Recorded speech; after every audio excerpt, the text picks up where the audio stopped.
Even as we're still dealing with the damage from Donald Trump's presidency, a new report gives a stark preview of what a second Trump term could look like and just how dangerous it could be. According to the New York Times, Team Trump would seek to bring independent agencies like the FCC under direct presidential control, refuse to spend congressional funds on programs he doesn't like, and remove protections for federal workers so they could more easily be replaced if they oppose Trump's agenda. Joining me now to discuss, Michael Beschloss. He's a presidential historian as well as the author of Presidents of War. Michael, thank you very much, as always, for coming to the Sunday show. Your reaction to that New York Times report in general, and then we can jump into the specifics. My reaction, Jonathan, is that this is something that we have never seen before, ever in American history. This is a presidential candidate, Donald Trump, who's actually telling us outright. The amazing thing is that he's actually saying it is, you elect me to another term, I will institute, basically, this is not his language, this is my language, I will institute a presidential dictatorship. The whole intention of the founders, 1787, as you know, Jonathan, great alum of Carleton College, they said they wanted a president who would be elected and be like George Washington, know that the American tradition is restraint. You know, you don't abuse power. What Donald Trump is talking about is something that is out of the playbook of dictatorships of Europe. In his case, in the American case, abusing the FBI, abusing the Justice Department, abusing our intelligence agencies, abusing the military, and using them against our own people. You remember, Jonathan, the number of times when Trump was president, he would boast about the fact, you wouldn't believe what powers I've got under the Constitution. Some of them are emergency powers so great that I don't even talk about them. Well, he's absolutely right. If you've got a president who's reckless, he can do those things. Donald Trump, we now know, at times during his presidency, contemplated using martial law against the American people. All I'm saying, remember what Barack Obama said.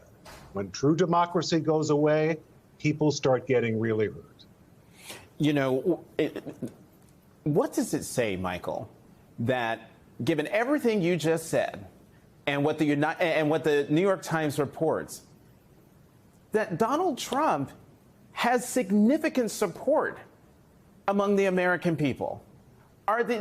Should we take from that that the American people would be fine with junking American democracy as we have always known it for that presidential dictatorship you were just talking about?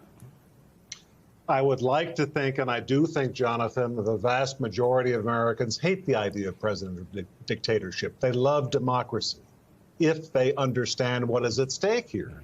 And so what we have to make this clear is that given what Donald Trump is actually telling us, and God knows what's in his mind that he's not telling us, you know, this is going to be something that reminds us of totalitarian systems in Europe and Asia and elsewhere, Latin America, not something that we've seen in American history.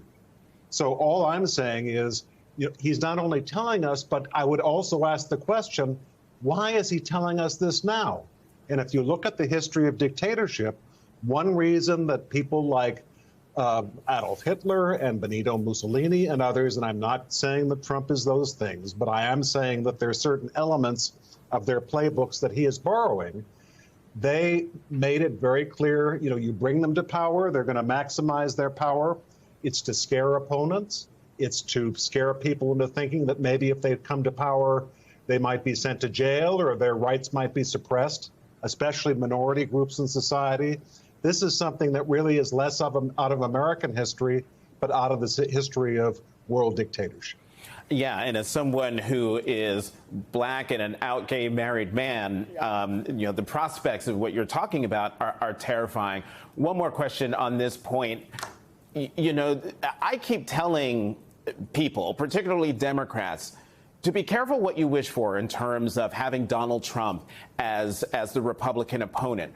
Because even though Joe Biden, President Biden, got the most popular votes of any person who's ever run for president, Donald Trump, despite jailing babies at the border, saying that white nationalists were, very fine people, despite all the stuff he did, got 12 million more votes in 2020 than he did in 2016.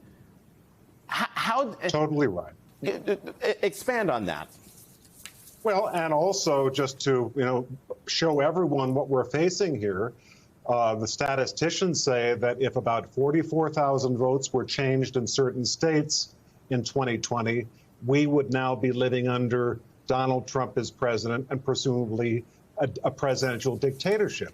That's what's at stake. And remember these third parties. For instance, in 1976, there was a third party candidate, Eugene McCarthy, who was on the ballot in New York State.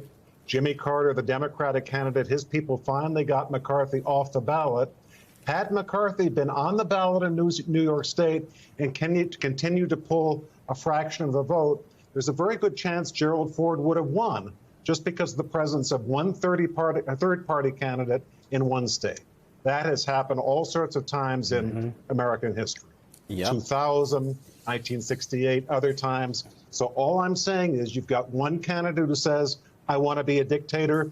And remember these third-party candidates who might very well help him get elected. Michael Beschloss, as always, thank you very much for coming to the Sunday Show. Thank you, Jonathan. Be well.